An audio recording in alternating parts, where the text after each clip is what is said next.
जहां तक मैंने अभी तक देखा, मैंने पूरी रिपोर्ट नहीं पढ़ी है, लेकिन जितना मीडिया के माध्यम से मुझे जानकारी मिली है, इसमें कभी अभी भी इस बात का कहीं जिक्र नहीं है कि क्या नियम, क्या अनियमितता बरती गई है। अरे साला तुम लोग पागल है क्या? इसलिए हम सब लोगों को सीएजी की रिपोर्ट पर जंप करने से पहले कम से कम पत्रकारों को सोचना चाहिए कि इसमें तो जो नंबर्स कैग रिपोर्ट में रखे जा रहे हैं उस पर पत्रकारों को क्या सोचने की जरूरत है?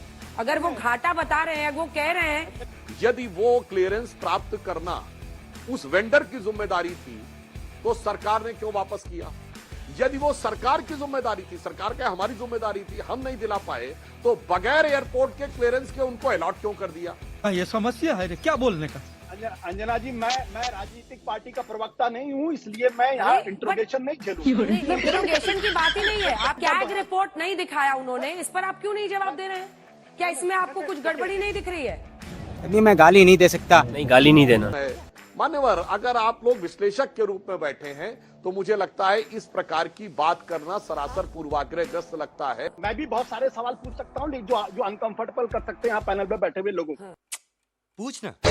हे भारत के राम जगों में तुम्हें जगाने आया हूँ, स्वधर्मों का धर्म एक बलिदान बताने आया हूँ। जय श्री राम। नमस्कार दोस्तों, कैसे हैं आप सब लोग? तो मित्रों, यहाँ एक एक करके विधानसभा में सीएजी रिपोर्ट जैसे ही खुलती जा रही हैं, वैसे ही एक एक करके दिल्ली के मालिक अर्थात पूर्व मालिक की परतें भी खुलती जा रही हैं कि दिल्ली के पूर्व मालिक ने दिल्ली के कायाकल्प के लिए क्या क्या कार्यस्तानियां की हैं। यहाँ तक कि उनके बचाव के लिए उठते उनके पिट्ठुओं का भी आजकल डिबेट में बुरा हाल हो रहा है। जैसे आज के वीडियो में आशुतोष ने आम आदमी पार्टी के बचाव के लिए बड़ी भरपूर मेहनत की, मगर सुधांशु जी ने उनके सारे तर्कों को न केवल खंडित किया बल्कि उन्हें भी शर्मिंदा कर दिया। तो साथ में मिलकर वीडियो देखते हैं। लाइक सब्सक्राइब सब कर दो, एंजॉय करो। जय जय श्री राम। क्या इस रिपोर्ट में दो चीजों का जिक्र है कहीं कि नियम का उल्लंघन करके या किसी को फायदा पहुंचाने की नियत से, यानी क्विड प्रो को, ऐसा है क्या? अगर ऐसा है तो फिर यह भ्रष्टाचार का सीधा मामला बनता है और इसमें मनीष सिसोदिया जिनके भी हस्ताक्षर होंगे उनके खिलाफ इंक्वायरी होगी और फिर आगे की कानूनी कार्रवाई होगी।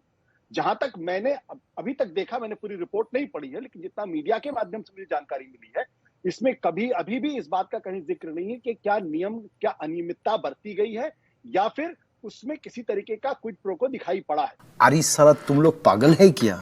कोई भी नीतिगत निर्णय यदि कोई सरकार पॉलिसी का लेती है तो कैबिनेट अप्रूवल के बाद होता है। क्या प्रोसीजर होता है किसी राज्य सरकार में? कैबिनेट अप्रूव करती है पॉलिसी को, फिर गवर्नर के साइन के बाद वो इंप्लीमेंट होती है।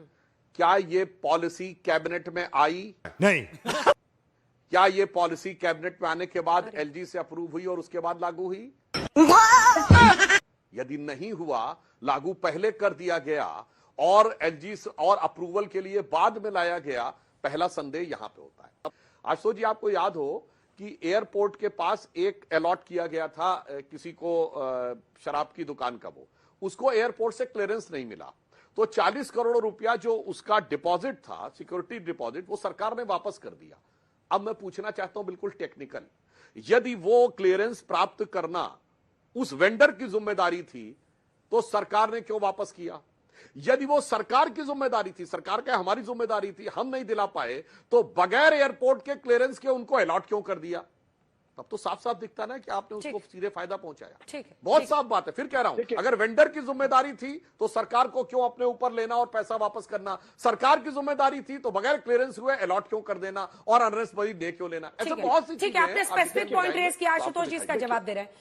मेरा सवाल जरा लोडेड है। और कैग रिपोर्ट दबाए रखने पर आपने कुछ नहीं बोला आशुतोष। देखिए सुधांशु जी भारतीय जनता पार्टी के प्रवक्ता, तो जाहिर सी बात है भारतीय जनता पार्टी का पक्ष रखेंगे। तू चुप रहे बाबा, तू चुप रहे। मैं एक राजनीतिक विश्लेषक, मैं अपने तरीके से चीजों को देखता हूँ, इसलिए हम सब लोगों को सीएजी की रिपोर्ट पर जंप करने से पहले कम से कम पत्रकारों को सोचना चाहिए कि इसमें जो बातें कही गई हैं उसका क्या अर्थ है, क्या अर्थ नहीं है। लेकिन सीएजी की रिपोर्ट जो नंबर्स कैग रिपोर्ट में रखे जा रहे हैं उस पर पत्रकारों को क्या सोचने की जरूरत है? अगर वो घाटा बता रहे हैं, वो कह रहे हैं कि लाइसेंस फीस में छूट दे दी गई 144 करोड़ की कोविड में शराब वाले लाइसेंसेस को, तो इसमें क्या छिपाने की जरूरत है? और कैग रिपोर्ट नहीं दिखाया उन्होंने, इस पर आप क्यों नहीं जवाब दे रहे हैं? क्या इसमें आपको कुछ गड़बड़ी नहीं दिख रही है? अंजना जी, मैं राजनीतिक पार्टी का प्रवक्ता नहीं हूँ, इसलिए मैं यहाँ इंट्रोगेशन नहीं झेलूंगा। अभी मैं गाली नहीं दे सकता। नहीं, गाली नहीं देना। फैमिली देखती है, वरना मैं ऐसे गाली दूं, ऐसे गाली दूं ना, जिंदगी भर याद रखें ये बड़े हुए। नहीं, इंटरोगेशन की बात ही नहीं है। आप एनालिस्ट के तौर पर बैठे हैं, आप बोलने से क्यों बच रहे हैं? कैग रिपोर्ट तो पेश करना चाहिए ना, जो भी गलत हो सही हो एनालिसिस हो सकता है। सुन लीजिए, मैं भी बहुत सारे सवाल पूछ सकता हूँ जो अनकंफर्टेबल कर सकते हैं यहाँ पैनल पे बैठे हुए लोगों को। पूछना। हमारे मित्र आशुतोष जी, देखिए कितनी मजेदार बात, वो कैसे आग्रह पूर्वक कह रहे थे कि सीएजी में घोटाला लिखा कि नहीं। अरे भाई, सीएजी का काम अकाउंट एंड ऑडिट करना है। सीएडी सिर्फ ये पॉइंट करता है कि इस पॉलिसी से इतना लॉस हुआ, अगर ये ना होता तो ये लॉस होता। अब उसके अंदर कोई भ्रष्टाचार हुआ, ये जांच एजेंसी का काम है। मान्यवर, अगर आप लोग विश्लेषक के रूप में बैठे हैं तो मुझे लगता है इस प्रकार की बात करना सरासर पूर्वाग्रहग्रस्त लगता है। अब तो सच बोल दे के। अगर एयरपोर्ट वाला जो स्पेसिफिक पॉइंट है प्रियंका जी, अगर उस पर आपका कोई जवाब हो तो वो भी बताइएगा। देखिए, स्पेसिफिक पॉइंट मतलब उसमें भी आप कहीं क्विड प्रो क्यों, कहीं आपको थोड़ा सा अपनी रिसर्च टीम को बोलना होगा। आपको वो केस भी दिखेगा कि वो इंसान कोर्ट गया था और इसलिए पैसे वापस करने पड़े। तो मैंने यही तो बहुत ही टेक्निकल सवाल पूछा था अंजना जी, कि अदालत, अगर इसका मतलब सरकार की जिम्मेदारी थी वो लाइसेंस लेके देना, तो सरकार ने अगर बगैर लाइसेंस लिए हुए, मतलब एयरपोर्ट से क्लियरेंस लिए हुए दे दिया, तो सरकार गलत हो गई ना, फिर तो साबित हो गया। बहुत सारे एलिगेशंस हैं जहां साफ साफ सीएजी की रिपोर्ट्स ने कहा है कि भाजपा ने राम मंदिर की कंस्ट्रक्शन में भी करप्शन किया, कि भाजपा ने राम मंदिर की कंस्ट्रक्शन में भी करप्शन किया, टेंडर प्रोसेस में करप्शन किया, 20 करोड़ का घोटाला वहां किया। अब देखिए, यहां पर पुनः आम आदमी पार्टी का एक और चेहरा सामने आ गया।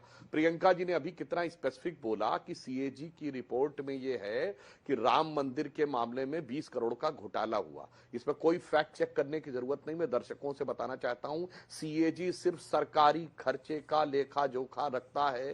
राम मंदिर का निर्माण टोटल एक प्राइवेट इंस्टीट्यूशन है, फंडिंग टोटल प्राइवेट है, उसका सरकार से कोई लेना देना नहीं है, सीएजी से कोई लेना देना नहीं। और कितने आत्मविश्वास से आकर ये लोग आके गजब का झूठ बोलने की शुरुआत करते हैं, या इससे प्रमाणित हो जाता है। अरे ये कुछ भी कह लें भाई, प्राइवेट संस्थाओं का ऑडिट सीएजी नहीं करता। ऐसे फंस गए आप लोग बोल के, ऐसे ही आप लोगों का होता है। वो मीडिया रिपोर्ट कुछ भी देता रहे, सीएजी सिर्फ गवर्नमेंट संस्थाओं का करता है, सरकार के खर्चे पे ऑडिट करता है, किसी प्राइवेट संस्था का नहीं करता। अब दूसरी बात मैं बताना चाहता हूं, इनके सामने समस्या क्या आती है, इन लोगों के सामने समस्या क्या आती है। इन्होंने सिर्फ अभी, अब सुनिए, अरे आज तक किसी की भी रिपोर्ट हो भाई, सीएजी के लिए कोई फैक्ट चेक करने की जरूरत नहीं है। CAG has only to do with the government money, not the private. Ayodhya development project को लेकर एक कैग रिपोर्ट आ चुकी है सुधांशु जी। अयोध्या डेवलपमेंट प्रोजेक्ट को लेकर कैग रिपोर्ट आ चुकी है। कैग रिपोर्ट आ चुकी है अयोध्या डेवलपमेंट प्रोजेक्ट को लेकर। अंजना जी, यही तो मैं कह रहा हूं, अयोध्या डेवलपमेंट प्रोजेक्ट सरकार का होगा, जैसे एलडीए होता है।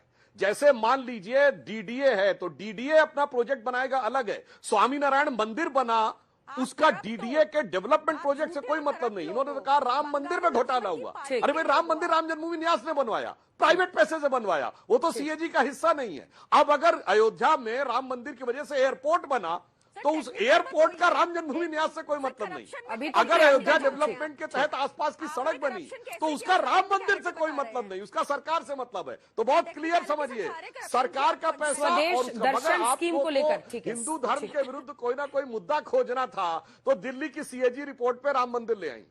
बंद करो, हाथ जोड़ के मैं